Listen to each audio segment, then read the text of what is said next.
Bulletin का आगाज करेंगे और सबसे पहले बात करेंगे शहर लाहौर के मौसम की, जो कि खुशगवार हो चुका है। शहर के मुख्तलिफ इलाकों में बारिश का सिलसिला जारी है। Mall road, Davis road, Dharampura, Mulhika इलाकों में इस वक्त बारिश हो रही है।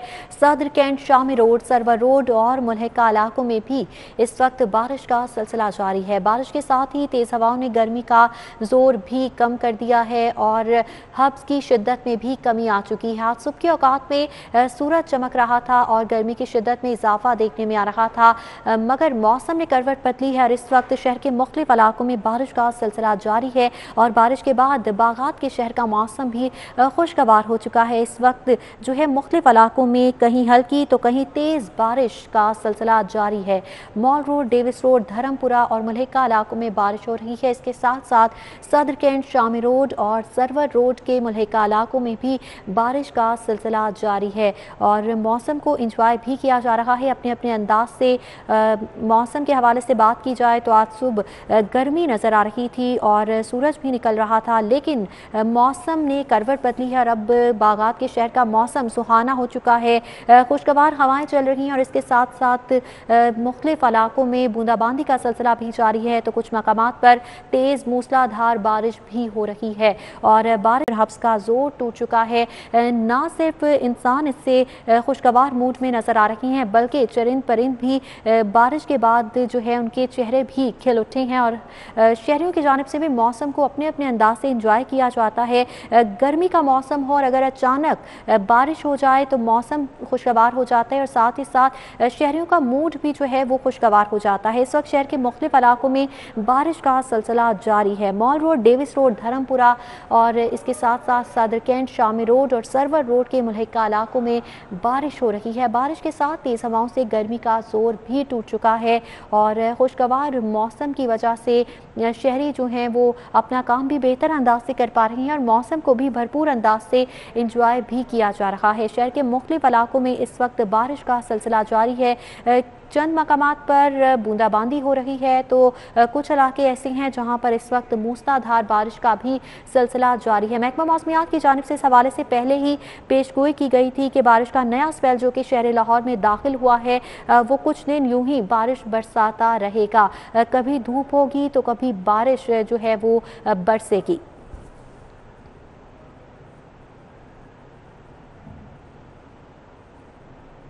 बारिश के बाद लेस्को का तरसीली निज़ाम भी मुतासिर हो चुका है। 105 से ज़्यादा फीडर स्ट्रिप कर गए। फीडर स्ट्रिपिंग से मुख्तलिफ इलाकों में बिजली की फराहमी भी मुअत्तल नज़र आ रही है। बिजली की फराहमी मुअत्तल होने से सार्फिन को भी मुश्किलात का सामना है। अब्र रहमत जहाँ पर बाइस से जहमत भी बन जाता है कुछ मकामात पर जब लेस्को का तरसीली निज़ाम मुतासिर हो जाता है। बारिश की वजह से लेस्को का तरसीली निज़ाम मुतासिर हुआ है तो 105 से ज़्यादा फीडर स्ट्रिप कर चुकी हैं। इस हवाले से बात करेंगे शाहिद सिप्रा से। शाहिद सिप्रा, बताइएगा किन किन इलाकों में बिजली की सप्लाई मुअत्तल है और कब तक जो है बिजली की फराहमी को यकीनी बनाया जाएगा? जी बिल्कुल, शहर में जो कि मूसलाधार बारिश हुई है और उसकी वजह से लाहौर इलेक्ट्रिक सप्लाई कंपनी का डिस्ट्रीब्यूशन सिस्टम भी मुतासिर हुआ और कंपनी के 105 से ज़ायद 11 kV के फीडर्स ट्रिप होने की वजह से मुख्तलिफ इलाकों में इस वक्त बिजली की फराहमी मुअत्तल है। क्योंकि जो बारिश हुई है वो ज़्यादातर ये रोड और फिरोजपुर रोड, शाह जमाल का इलाका, इसरा, शादमान और गुलबर्ग के जो इलाके हैं यहाँ ज्यादा हुई है और इसके साथ समनाबाद और इकबाल टाउन यहाँ पर क्योंकि तेज बारिश होने की वजह से लेस्को का ज्यादातर सिस्टम मुतासिर हुआ है। ये इलाके मुतासिर हैं। और दूसरी जानिब अगर बात की जाए तो कंपनी के साउथ सर्कल में भी कैंट और डिफेंस, हरबंसपुरा और उससे मुल्क का भी कुछ ऐसे इलाके हैं जहाँ पर ट्रिपिंग की वजह से इस वक्त सप्लाई मुअत्तल है। अब बाद ऐसे इलाके हैं जहाँ बारिश का सिलसिला तो थम चुका है। लेस्को की जानिब से जो बहाली का काम भी शुरू किया गया है, लेकिन जो कि तादाद काफी हद तक ज्यादा है। अभी भी 105 से ज्यादा जो फीडर्स हैं जो ट्रिप हुए थे उनमें उनकी तादाद में कमी नहीं हुई, बल्कि ये बढ़ते हुए अब 125-26 तक पहुंच गए हैं। तो इनसे बिजली की सप्लाई मुअत्तल है और सार्फिन को मुश्किलात का सामना है। जी, सार्फिन को भी इसकी वजह से मुश्किलात का सामना है। शाहिद सिप्रा, बहुत शुक्रिया आपका।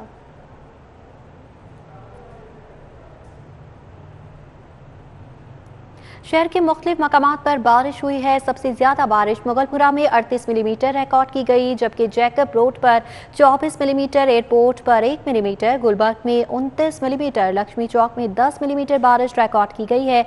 अपर मॉल पर 36 मिलीमीटर, ताजपुरा में 7 मिलीमीटर, निश्तर टाउन पर 12 मिलीमीटर, पानीवाला तालाब में 11 मिलीमीटर बारिश रिकॉर्ड की गई है। इकबाल टाउन में 21 मिलीमीटर, समनाबाद में 9, जोहा टाउन में 33.7 मिलीमीटर बारिश रिकॉर्ड की गई है। शहर लाहौर के मुख्तलिफ इलाकों में बारिश हुई है और सबसे ज्यादा बारिश मुगलपुरा में 38 मिलीमीटर रिकॉर्ड की गई, जबकि जैकब रोड पर 24 मिलीमीटर, एयरपोर्ट पर 1 मिलीमीटर, गुलबर्ग 29, लक्ष्मी चौक 10 मिलीमीटर बारिश रिकॉर्ड की गई है। अपर मॉल पर 36, ताजपुरा में 7, निश्तर टाउन 12, पानीवाला तालाब 11 मिलीमीटर बारिश रिकॉर्ड की गई। इकबाल टाउन में 21, समनाबाद में 9, जोहा टाउन में 33.7 मिलीमीटर बारिश रिकॉर्ड की गई है। जैकब रोड पर 24, एयरपोर्ट पर 1, गुलबर्ग में 29 मिलीमीटर बारिश रिकॉर्ड की गई है, जबकि सबसे ज्यादा बारिश मुगलपुरा में 38 मिलीमीटर रिकॉर्ड की गई। शहर लाहौर में मुख्तलिफ इलाकों में बारिश हुई है और वक्फे से बारिश का ये सिलसिला जारी है। सबसे ज्यादा बारिश मुगलपुरा में 38 मिलीमीटर रिकॉर्ड की गई है। जैकब रोड पर 24, एयरपोर्ट पर 1 मिलीमीटर, गुलबर्ग में 29 मिलीमीटर, लक्ष्मी चौक में 10 मिलीमीटर बारिश रिकॉर्ड की गई है। शहर लाहौर के मुख्तलिफ इलाकों में कहीं हल्की तो कहीं तेज़ बारिश का सिलसिला वक्फे से जारी है और बारिश के साथ ही तेज़ हवाएं भी चल रही हैं। इस हवाले से मजीद बात करेंगे, सादिया खान हमारे साथ मौजूद हैं। जी सादिया खान, बताइएगा, शहर लाहौर में इस वक्त बारिश का सिलसिला जारी है, मौसम खुशगवार हो चुका है? जी, अब से कुछ देर पहले जो है वो लाहौर के मुख्तलिफ इलाकों में तेज़ हवाओं के साथ अच्छी बारिश रिकॉर्ड की गई है और ज़्यादा से ज़्यादा जो बारिश लाहौर में रिकॉर्ड हुई है वो 38 मिलीमीटर है। और अगर हम बात करते हैं अभी लाहौर के मौसम की, तो अभी तो खास सूरज निकला हुआ है, बादल जो है वो पैचेस की सूरत में लाहौर का रुख कर रहे हैं और महकमा मौसमियात की जानिब से कहा यह जा रहा है कि आइंदा 24 घंटों के दौरान लाहौर समेत पंजाब के मुख्तलिफ शहरों में मजीद बारिश होगी, जिसके बहुत ज़्यादा अच्छे असरात जो हैं वो ख़ास का दर्जा हरारत में हमें नज़र आएंगे। तो ये आखिरी और तीसरा स्पेल है जो कि मानसून की बारिशें बरसा रहा है और ये स्पेल जो है 15 सितंबर तक जारी रहेगा। 15 सितंबर तक जो है वो लाहौर समेत पंजाब के मुख्तलिफ शहरों में वक्फे से बारिशें होती रहेंगी, जिसके बाद जो है वो गर्मी का जोर टूटेगा और मौसम कदरे बेहतर रहेगा। ठीक है सादिया खान, बहुत शुक्रिया आपका। आगे बढ़ेंगे, आपको बताएं कि MD-CAT इम्तिहानात के हवाले से 2 इम्तिहानी सेंटर्स में सहूलियात का फुकदान है। MSc बच्चों के साथ आने वाले वालिदैन को सहूलियात देने में नाकाम रही। मूसलाधार बारिश में बच्चों के वालिदैन सड़क पर खड़े इंतजार करने पर मजबूर हैं। सूरत हाल के हवाले से मजीद बात करेंगे अजमत आवान से। जी अजमत आवान, बताइएगा, नाकिस इंतजाम थे, वालिदैन को किन मुश्किलात का सामना रहा? जी बिल्कुल, आज शहर लाहौर में कायम MD-CAT के 2 इम्तिहानी सेंटर में सहूलियात का फुकदान देखा गया और स्टूडेंट के साथ जो आने वाले वालिदैन से जब इम्तिहानी सेंटर के जब आए तो वहाँ पर सहूलियात का शदीद फुकदान देखा गया। बैठने की कोई जगह नहीं थी। आज सुबह में बहुत ज़्यादा धूप थी, गर्मी थी, जिसके बायस जो दूर दराज से आने वाले जो स्टूडेंट के वालिदैन थे उनको शदीद मुश्किलात का सामना करना पड़ा। और देखते ही देखते अब से कुछ देर पहले जब मूसलाधार बारिश हुई तो जो स्टूडेंट के साथ आने वाले वालिदैन थे वो बेयारो मददगार सड़क पर खड़े हुए और हमने उनसे जब बात भी की तो उनकी जानिब से यही कहा जा रहा था कि सड़क पर पानी भी इतना ज्यादा जमा हो चुका है, यहाँ पर बैठने के इंतजाम भी नहीं है और पाकिस्तान मेडिकल कमीशन की जानिब से जो फीसिस हैं उनमें भी इजाफा देखा गया है। उनकी जानिब से ये कहा गया था पिछले साल यही फीसिस 1500 में टेस्ट किया जाता था, अब टेस्ट भी 6000 का कर दिया गया है, बैठने का एग्जाम भी नहीं है। और साथ में उन्होंने वजीर आजम से भी दरख्वास्त की है कि जो टेस्ट हैं वो उनके इलाकों में, उनके शहरों में किए जाएं, क्योंकि बहुत बड़ी तादाद दूर दराज आने वाले इलाकों से वालिदैन की थी, जिनमें पाकपतन, उकाड़ा, गुजरावाला, शेखुपुरा शामिल था। उनकी जानिब से मजीद यही कहा गया कि सहूलियात का शदीद फुकदान था। एक तो दूर दराज इलाकों से आए, दूसरा जो MD-CAT की जो फीसिस है उसमें भी इजाफा किया गया। तो उन्होंने यही दरख्वास्त की है जो इंतजाम है उनको जल्द से जल्द बेहतर किया जाए। जी, इंतजाम को बेहतर बनाने का मुतालिबा किया जा रहा है। अजमत आवान, बहुत शुक्रिया आपका। खबरों का सिलसिला जारी है, यहाँ वक्त हुआ एक ब्रेक का। पंजाब इंस्टीट्यूट ऑफ कार्डियोलॉजी इंतजामिया की मुजरिमाना गफलत, PIC इंतजामिया जायदुल मयाद स्टेंट डालकर इंसानी जानों से खेलने लगे। मरीजों को जायदुल मयाद स्टेंट डालने की दस्तावेजात सिटी 42 ने हासिल कर ली हैं। जून 2021 में एक्सपायर होने वाले स्टेंट ताहाल हस्पताल में ही मौजूद हैं। इस हवाले से बात करेंगे अजमत आवान से। जी अजमत आवान, बताइएगा, इंतजामिया की जानिब से मुजरिमाना गफलत का मुजाहरा किया जा रहा है, क्यों कोई नोटिस लिया गया इस पर? जी बिल्कुल, वहाँ पर जो वाकये की जब फुटेजेज CD42 पर खबर नशर हुई और इस मुसलसल गफलत पर जब CD42 ने अपनी आवाज उठाई तो secretary specialised health care doctor Ahmad Beg Qazi ने PSC में फायर स्टंट डालने का वाकये पर फौरी नोटिस दिया और उन्होंने इंतजामिया है उनको बावरा करवाया कि 3 रोज के अंदर इंक्वायरी मुकम्मल करके जिम्मेदारान को बेनकाब किया जाए। उन्होंने मजीद ये कहा कि एक्सपायर्ड स्टंट डालकर मरीजों की जानों से खेलना नाकाबिले माफी जुर्म है और इस वाकये में मुलव्विस अफराद के खिलाफ सख्त कार्रवाई अमल में लाई जाएगी। और उन्होंने ये भी कहा कि उन्होंने जो कमेटी बनाई गई है उनमें doctor Ahmad Numan professor of cardiology की सरकारी में 6 रुकनी कमेटी भी तश्कील दे रही है और ये जो कमेटी है ये 3 दिन के अंदर तमाम तर तहकीकात करके सेक्रेटरी स्पेशलाइज्ड हेल्थ को अपनी रिपोर्ट पेश करेगी। और सेक्रेटरी स्पेशलाइज्ड हेल्थ केयर ने यही कहा है कि जो भी इस वाकये में मुलव्विस हुआ उसके खिलाफ सख्त से सख्त कार्रवाई अमल में लाई जाएगी। जी ठीक है अजमत अवान, आप हमारे साथ ही मौजूद रहिएगा। कैसर खोखर ने भी हमें ज्वाइन किया है, उनसे डिटेल्स देंगे। कैसर खोखर बताइएगा, सेक्रेटरी स्पेशलाइज्ड हेल्थ की जानिब से PIC में एक्सपायर स्टंट्स डालने के वाक़े का नोटिस ले लिया गया है और कार्रवाई का इंदिया भी दे दिया गया है, क्या कार्रवाई की जाएगी? जी बिल्कुल, इस हवाले से एक इंक्वायरी कमेटी तश्कील दी गई है और secretary specialised health care doctor Ahmad Javed Qazi ने कहा कि जो भी इसमें जिम्मेदार होगा उसको किसी भी सूरत छोड़ा नहीं जाएगा, पीडा एक्ट के तहत उसके खिलाफ कार्रवाई की जाएगी। और इस हवाले से 3 रुकनी एक इंक्वायरी कमेटी तश्कील दे दी गई है और इस हवाले से बाकायदा तौर पर MS की बाज़पुर्स की गई है, MS की सर्जरी की गई है अस्पताल के MS की, क्या ऐसा वाकया क्यों हुआ है और जो एक्सपायर जो स्टंट थे वो क्यों डाले गए मरीजों को। इस हवाले से सेक्रेटरी हेल्थ ने कहा है कि महकमा हेल्थ जो है वो हर सूरत जो एक्शन ले रहा है और इस हवाले से महकमा हेल्थ पूरी तरह अलर्ट है। जी ठीक है, महकमा हेल्थ अलर्ट है। कैसर खोखर अजमत आवान डिटेल्स दे रहे थे, बहुत शुक्रिया आपका। आगे बढ़ेंगे और बात करेंगे घरेलू सार्फिन को गैस कनेक्शन देने के मामले के हवाले से। सुई नॉर्थर्न और ओगरा में सरजंग शुरू हो चुकी है। विफाक और SNGPL कनेक्शन लगाने के मामले पर आमने सामने हैं। मजीद डिटेल्स देंगे शाहिद सिप्रा से। जी शाहिद सिप्रा, आगाह कीजिएगा। ये शहर में घरेलू सार्फिन को कनेक्शन देने के मामले पर अब सुई नॉर्दर्न गैस कंपनी और ओगरा के दरमियान डेडलॉक अभी भी बरकरार है, क्योंकि वफाकी हुकूमत की जानिब से कुछ माह कबल ऐलान किया गया था कि रवा माली साल के दौरान 12 लाख जो सार्फिन हैं उनको कनेक्शन दिए जाएंगे, लेकिन सुई नॉर्दर्न गैस कंपनी की जानिब से इस बात पर इनकार किया जा रहा है कि उनके पास वसाइल मौजूद नहीं है, इसलिए वो 12 लाख कनेक्शन नहीं लगा सकते। तो अब ओगरा की जानिब से 2 माह जो है रवा माली साल के गुजरने के बावजूद ना तो कोटा दिया गया है और ना ही किसी तारीख का कनेक्शन जो है वो लगाने की इजाजत दी जा रही है। SNGPL की जानिब से ओगरा को ये कहा जा रहा है कि 4 से 5 लाख कनेक्शन जिस तरह माजी में वो लगाते हैं उसी तरह लगा सकते हैं। हालांकि इस वक्त SNGPL में 27 लाख जो सार्फिन हैं इनकी दरखास्तें इंतवा का शिकार हैं और लाहौर रीजन में वो सार्फिन जिन्होंने जून 2017 में यानी कि तकरीबन 4 साल कबल जिन्होंने अपनी दरखास्तें सबमिट करवाई थी उनको कनेक्शन दिए जा रहे हैं। तो अगर 12 लाख कनेक्शन लगता है तो ये जो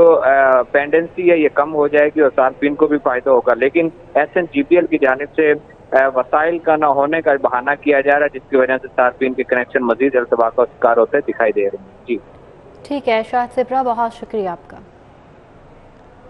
बैंकों की जानिब से सार्फिन को क्रेडिट कार्ड बनवाने पर मजबूर करने का मामला है। क्रेडिट कार्ड की रकम पर डबल सूद डालने के रुझान में इजाफा हो रहा है। सार्फिन ने बैंकों के इकदाम को चैलेंज करके हुक्म इम्तनाई लेना शुरू कर दिया है। इस मामले पर डिटेल्स देंगे शाहीन अतीक से। जी शाहीन अतीक, बताइएगा। जी बैंकिंग की जो साथ डालते हैं वहाँ पर बैंकों के खिलाफ जो है वो मुख्तलिफ जो मुतासिर लोग हैं वो दरखास्तें दे रहे हैं। उनका कहना यह है कि क्रेडिट कार्ड तो बनवा लिया जाता है, लेकिन उसके बाद जब हम रकम लेते हैं तो हमें सूद की रकम जो है वो ज़्यादा देनी पड़ती है। टेक्सटाइल मिल के एक शख्स है जफर इकबाल, इन्होंने कोड नंबर 3 में जो है वो वसीम राजपूत एडवोकेट की वसात से दावा दायर किया, जिसमें उन्होंने हुक्म इम्तनाई की दरखास्त दी है कि मैंने यहाँ पर क्रेडिट कार्ड बनाया गया 50,000 रुपये लिए, लेकिन बाद में 1 लाख रुपया बना दिया। मैंने ऑनलाइन 1 लाख रुपये लिया तो मुझे सूद की उन्होंने 2 लाख रुपए की रकम जो है वो बना दी है। इस पर जो है वो अदालत ने हुक्म इम्तनाई जारी करते हुए अभी बैंक जो है उनको 5 अक्टूबर के लिए नोटिस जारी कर दिए। जी 5 अक्टूबर के लिए नोटिस जारी कर दिया गया है। शाहीन अतीक, बहुत शुक्रिया आपका। कोरोना के मरीजों की जिंदगियों को संगीन खतरा लाहक है। कोरोना में जान बचाने वाले इंजेक्शन एक्टेमरा का स्टॉक खत्म हो चुका है। बैनुल-अक़वामी दवासाज कंपनी रोश के पास भी इंजेक्शन एक्टेमरा का स्टॉक मुयस्सर नहीं है। सरकारी और प्राइवेट अस्पतालों में दाखिल सीरियस मरीज इंजेक्शन ना मिलने पर ख्वार हो रही हैं। जबकि इस हवाले से मजीद डिटेल्स देंगे जाहिद चौधरी से। जी जाहिद चौधरी, बताइएगा एक्टेमरा का स्टॉक एक बार फिर खत्म हो गया? कोरोना वायरस के मरीज़ों के इलाज में इस्तेमाल होने वाली जो जान बचाने वाली अद्वियात हैं उनकी शॉर्टेज का सामना है। कोरोना वायरस के शदीद अलील मरीज़ों की ज़िंदगी बचाने के लिए Actemra injection out of stock हो गया है और वो इस वक्त दस्तयाब नहीं है। जो कंपनी रोश कंपनी जिसका ये इंजेक्शन है उसकी जानिब से जो लास्ट शिपमेंट थी वो भी कंपनी ने जो है वो कैंसिल कर दी और इंजेक्शन 15 अगस्त के बाद से जो है वो मुकम्मल तौर पर आउट ऑफ स्टॉक है और अब इसका जो इंजेक्शन अस्पतालों के पास मौजूद थे वो भी ख़त्म हो चुके हैं। और इस वक्त जो मरीज़ सीरियस हालत में अस्पतालों में दाखिल हैं वो इस इंजेक्शन के हसूल के लिए मारे फिरने पर मजबूर हैं उनके अजीज़ों का, लेकिन ये इंजेक्शन नहीं मिल रहा। दूसरी जानिब कोरोना वायरस के मरीज़ों की ज़िंदगी बचाने के लिए इस्तेमाल होने वाला जो रेमडेसिविर इंजेक्शन है वो भी टीचिंग अस्पतालों में उसकी ख़रीदारी पर मुकम्मल पाबंदी है। और चौथी लहर के दौरान जो सीरियस पेशेंट्स हैं उनको रेमडेसिविर इंजेक्शन जो है वो किसी भी टीचिंग अस्पताल में मुहैया नहीं किया जा रहा, क्योंकि कोरोना एक्सपर्ट एडवाइजरी ग्रुप ने जो है इस पर पाबंदी आयद की थी। ताहम जो कंसल्टेंट्स हैं, जो डॉक्टर्स हैं, उनकी जानिब से मरीज़ों को बदस्तूर सरकारी टीचिंग अस्पतालों में भी रेमडेसिविर इंजेक्शन जो है वो एडवाइस किया जा रहा है और ये इंजेक्शन मरीज़ या उनके लवाहकीन खुद से बाज़ार से ख़रीद कर लगवाने पर मजबूर हैं। अस्पताल ये इंजेक्शन नहीं दे रहे। ज़राए का कहना है कि महकमा सेहत की जानिब से ये महंगा इंजेक्शन होने की वजह से और इसकी वजह से जो कोरोना वायरस के मरीज़ों का इलाज मुआवजा है उस पर उठने वाले अखराजात जो हैं उनमें कमी लाने के लिए जो है इस रेमडेसिविर इंजेक्शन जो है उसका इस्तेमाल बंद किया था। जबकि जो एक्सपर्ट्स हैं उनका ये कहना है कि ये इंतहाई मौसर इंजेक्शन है। तो ये दोनों इंजेक्शन इस वक्त रेमडेसिविर इंजेक्शन जो है वो सरकारी टीचिंग अस्पतालों में दस्तयाब नहीं मरीज़ों की जान बचाने के लिए, और एक्टेमरा इंजेक्शन मुकम्मल तौर पे सरकारी या प्राइवेट सेक्टर में भी इस वक्त मैसर नहीं है, जिससे एक सीरियस नौइयत की सूरत हाल जो है उसका सामना है टीचिंग और सरकारी और प्राइवेट अस्पतालों में ज़ेर इलाज मरीज़ों को और उनकी ज़िंदगियों के लिए एक संगीन खतरा जिंदगियों के लिए संगीन खतरा बन चुका है। बहुत शुक्रिया आपका। दूसरी जानिब कैंटोनमेंट बोर्ड इंतखाबात वाल्टन बोर्ड वार्ड नंबर 4 में लीगी कारकुनान पर मुखालिफिन की जानिब से मुबैना तशद्दुद किया गया है। इस मामले पर मजीद डिटेल्स लेंगे फसीउल्लाह से। जी फसीउल्लाह, बताइएगा। अच्छा, बिल्कुल कंटोनमेंट बोर्ड के हवाले से इंतखाबात जो हैं उसमें लीगी कारकुनान की जानिब से मुहिम का सिलसिला जारी है और वार्ड 4 में इस वक्त मैं मौजूद हूँ वाल्टन कैंट बोर्ड की, जहाँ पर एक वाक़या पेश आया जिसमें लीगी कारकुनान को पहले मुखालिफिन की जानिब से तशद्दुद का निशाना बनाया गया। उसके बाद जब वो डिफेंस थाना बी में दरख्वास्त देने के लिए गए तो वहाँ पर भी डिफेंस थाना बी के बाहर जो है वो लीगी कारकुन को जो है पुलिस एहलकार की जानिब से मुबैना तशद्दुद का निशाना बनाया गया। इस हवाले से मेरे साथ लीगी कारकुन आस मोहम्मद मौजूद हैं, उनसे बात करेंगे वो हुआ क्या था और क्या उसके खिलाफ जो है वो कार्रवाई की गई है पुलिस की जानिब से। मैं डिफेंस थाना की दरख्वास्त एप्लीकेशन देने गया था। वहाँ पे बाहिर कमर इस्लाम ASI उसके साथ मुसल्ला 2-3 अफराद 3-4 अफराद जिन्होंने मेरे ऊपर तशद्दुद किया। कमर इस्लाम ASI ने मुझे सर पे डंडा मारा जो मैं ज़ख्मी हुआ और पुलिस मौका पे वहाँ पे आ गई। उन्होंने कमर इस्लाम ASI को पकड़ा और उनसे गन बरामद की। गन भी बरामद हुई, डंडे भी, और गाड़ी लेके उसके साथ वाले जो दोस्त थे वो भाग गए। और उसके बाद अभी तक पुलिस ने कोई कार्रवाई नहीं की उससे असला नाजायज़ बरामद करके भी। अच्छा, कार्रवाई कोई नहीं हुई। इस हवाले से बताइएगा कि वजह क्या बनी, जो पहले लड़के पर तशद्दुद किया गया उसकी वजह क्या बनी? उसकी वजह ये ज़ाती वो बना रहे थे कि कोई इसकी वजह नहीं थी, नाजायज़ उन्होंने एक पुलिस वाला होते हुए कि मेरा कोई कुछ नहीं कर सकता उसको उसकी वजह से इसने 2-3 दफ़ा पहले भी तशद्दुद जो है कि वो किया। बहुत शुक्रिया जी। यहाँ पर लीगी कारकुन का ये कहना है कि मामूली तलक कलामी पर ये सारा हुआ जो है वो है। इसके हवाले से जब वो मुतलका थाने से इंसाफ के लिए पहुंचे तो वहाँ पर भी कोई जो है उनकी सुनवाई ना हुई और वहाँ भी उसके बाहर का निशाना बनाया गया और ताहाल पुलिस की जानिब से कोई ताहाल कोई कार्रवाई नहीं की गई है। फसीउल्लाह, बहुत शुक्रिया आपका। रैंकर ऑफिसर को पीएसपी अफसरान से लड़ाई महंगी पड़ गई। एक माह कबल एसपी इन्वेस्टिगेशन शेखुपुरा तैनात होने वाले मोहम्मद अब्बास शाह को जनूबी पंजाब भिजवा दिया गया है। पीएसपी मोहम्मद अब्बास ने पीएसपी रैंक में शामिल होने की बजाय सूबाई सर्विस के तहत तरक्की पाने का मुतालबा किया था। रैंकर अफसर को पीएसपी अफसरान से लड़ाई महंगी पड़ गई। एक माह कबल एसपी इन्वेस्टिगेशन शेखुपुरा तैनात होने वाले मोहम्मद अब्बास शाह को जनूबी पंजाब भिजवा दिया गया है। एसपी मोहम्मद अब्बास ने पीएसपी रैंक में शामिल होने की बजाय सूबाई सर्विस के तहत तरक्की देने का मुतालबा किया था। रैंकर ऑफिसर को पीएसपी अफसरान से लड़ाई करना महंगा पड़ गया। एक माह कबल एसपी इन्वेस्टिगेशन शेखुपुरा तैनात होने वाले मोहम्मद अब्बास शाह को जनूबी पंजाब भिजवा दिया गया। एसपी मोहम्मद अब्बास ने पीएसपी रैंक में शामिल होने की बजाय सूबाई सर्विस के तहत तरक्की देने का मुतालबा किया था। एसपी मोहम्मद अब्बास एक माह कबल एसपी इन्वेस्टिगेशन शेखुपुरा तैनात हुए थे। मोहम्मद अब्बास ने पीएसपी रैंक की बजाय सूबाई सर्विस में तरक्की का मुतालबा किया था। आईजी पंजाब की जानिब से 43 अफसरान को तहरीरी तौर पर आगाह करने का हुक्म दिया गया था। एसपी मोहम्मद अब्बास समेत 20 अफसरान ने पीएसपी रैंक से इनकार किया था। सूबाई सर्विस के अफसरान का मामला असम्बली में भी ज़ेरे बहस है। न्यूज़ स्टूडियो से फिलवक्त इतना ही। आप देखते रहें सिटी 40।